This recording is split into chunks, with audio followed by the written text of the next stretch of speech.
Hello everyone, all about commerce channel में आपका बहुत बहुत स्वागत है। तो आज मैं आपको जर्नल एंट्री बताने वाली हूँ कि किसी भी शेयर्स की जर्नल एंट्री कैसे इशू करते हैं और उसको कैसे ड्यू करते हैं, कैसे उसकी मनी को रिसीव करके जर्नल एंट्री शो करते हैं।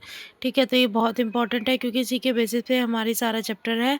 अगर आपको एंट्री समझ में आ जाएंगी तो आपको डिफ़िकल्टी नहीं होगी। तो सबसे पहले मैं आपको एक छोटी सी ये कुछ डिटेल्स बताना चाहती हूँ। एक एज ए एग्जांपल मैंने आपको लिया है अंडरस्टैंड कराने के लिए। तो देखिए क्या है, जो भी मैं एंट्रीज बताऊंगी सबसे पहले आप ये समझ लो 1000 शेयर हैं।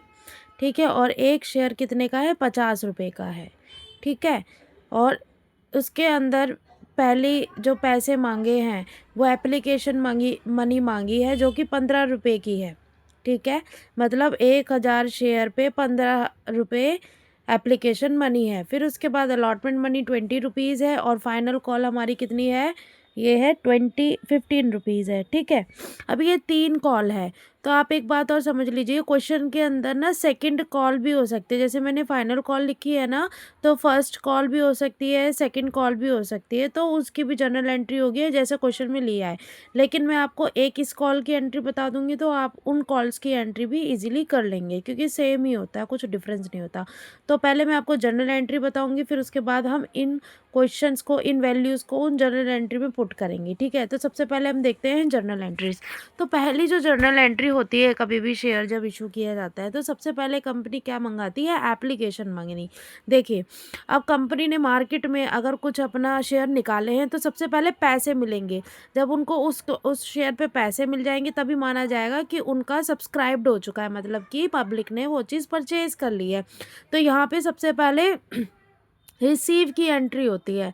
यही एक ऐसी एंट्री है जो सबसे पहले रिसीव होती है, बाकी सब में पहले ड्यू होगी फिर रिसीव होगी। तो एप्लीकेशन में क्योंकि रिसीव की एंट्री है तो रिसीव क्या होता है? देखिए, bank account debit to share क्या एप्लीकेशन।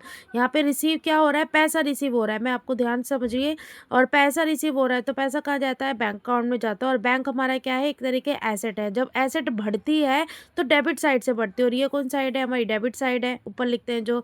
तो हम क्या लिखेंगे इसको? Bank account debit to share application. ठीक है, और पैसा किसका मिला है? शेयर एप्लीकेशन का। तो इसे क्रेडिट क्या है? डेबिट क्या है? बैंक को, क्योंकि हमें 15 रुपये मिले हैं 1000 शेयर पे।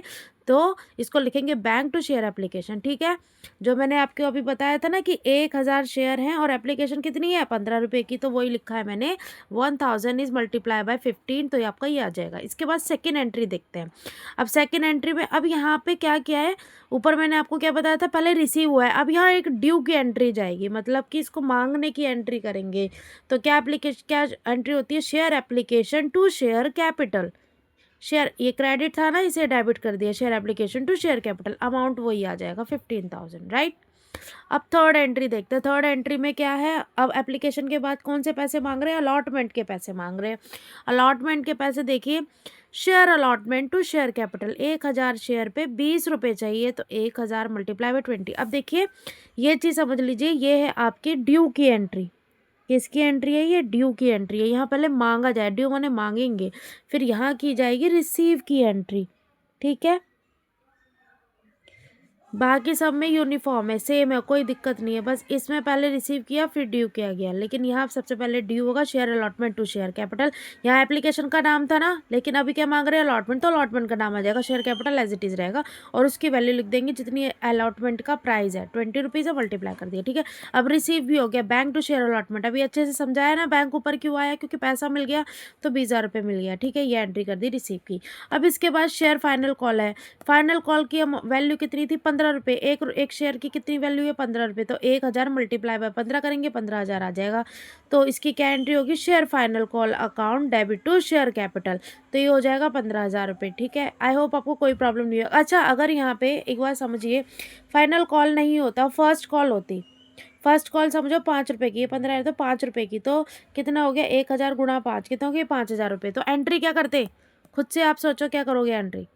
इसके अंदर एंट्री करेंगे share first call, final call नहीं लिखेंगे, लिखेंगे share first call account debit to share capital 1000 गुणा 5, कितना? 5,000।